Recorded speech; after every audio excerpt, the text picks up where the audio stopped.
Hey guys, welcome back to Golf Luxury.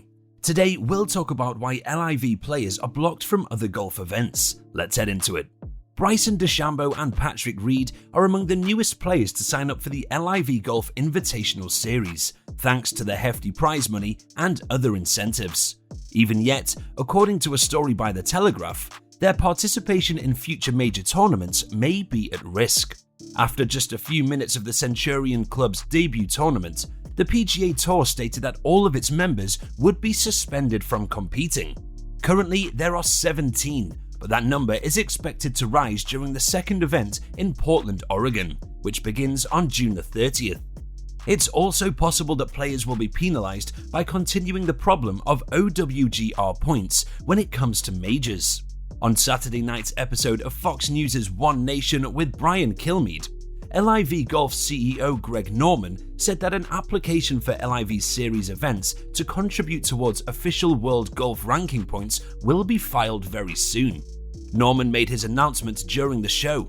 In the interim, however, this creates a great deal of uncertainty over the future participation of its players in the game's most important competitions.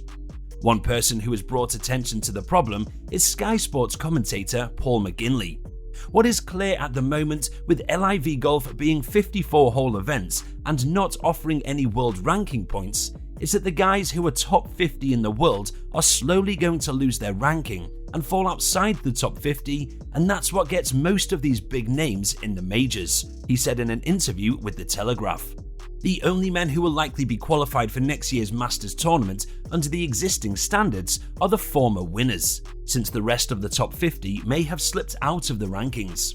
It's going to be intriguing to watch what happens since there are so many possibilities. This year's Masters is an invitation-only event, even though previous winners are generally eligible. Therefore, it is feasible that Masters champions like Mickelson, Johnson and Reed, who are now participating in the LIV Golf Series, might be barred from Augusta National in the future. There are still questions over whether LIV Golf players impacted by the Ryder Cup controversy will be able to compete. The DP World Tour's activities will play a key role in determining that answer. With the PGA Tour in advanced talks to address the LIV Golf threat, the organisation is expected to clarify its position on the series on Thursday. LIV players are also not welcome at the Scottish Open. The repercussions from the launch of the LIV Golf Invitational Series shows little indication of abating anytime soon, and one source is that the Scottish Open is the most recent competition that will not allow its competitors to compete in the LIV tournament. The PGA Tour has taken swift action by issuing suspensions to members who competed in the first event of the LIV Golf Invitational Series. However, there has been much less certainty regarding how the DP World Tour will react, with some speculating that it could forge links with the series that is backed by Saudi Arabia, and others claiming that the organisation is in advanced negotiations with the PGA Tour in order to counter its threat. Now, a report from The Observer states that the Scottish Open, which is co-sanctioned by the PGA Tour and the DP World Tour, will not allow LIV Golf players to compete in the event beginning on July the 7th, saying that they will be told that they are not welcome. The competition, which will be held at the Renaissance Club in North Berwick, is not only one of the most prominent tournaments on the schedule for this year, but it also serves as part of the build-up to the year's final major, which is the Open Championship. In addition to its closeness to the competition that will take place in St Andrews this year, the tournament is notable for its substantial prize pool of £6.5 million, or $8 million. It also gives ranking points on the DP World Tour's Race to Dubai Order of Merit and the PGA Tour's FedEx Cup Series, which makes it an appealing option for some of the finest players in the world.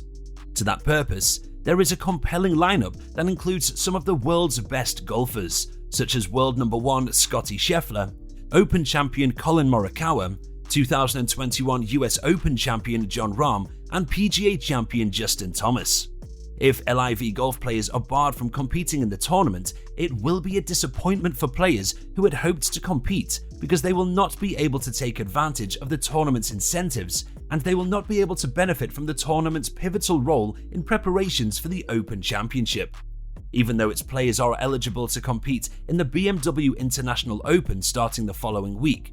This will make it seem less likely that the DP World Tour could subsidize the schedules of LIV golf players by allowing them to appear in its events.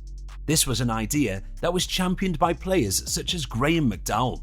In addition to this, it raises another issue about the impacted LIV golf players' chances of competing in the Ryder Cup in the future. With the PGA Tour board meeting scheduled for the following Tuesday, the commitment deadline for the Scottish Open scheduled for the following 2 days, and DP World Tour CEO Keith Pelley promising to outline his stance on the issue on the same date, it appears that another turbulent week in a long-running saga is all but guaranteed. What do you think about the LIV? Do you think players who participate should be banned from other events? Let us know in the comments section. This brings us to the end of our video. I hope you enjoyed it. Hit like if you did, and don't forget to subscribe to our channel so that you don't miss any of our videos in the future. Also, watch the 2 videos that are on your screen because I'm sure that you'll love them. With that, I'll see you in the next video.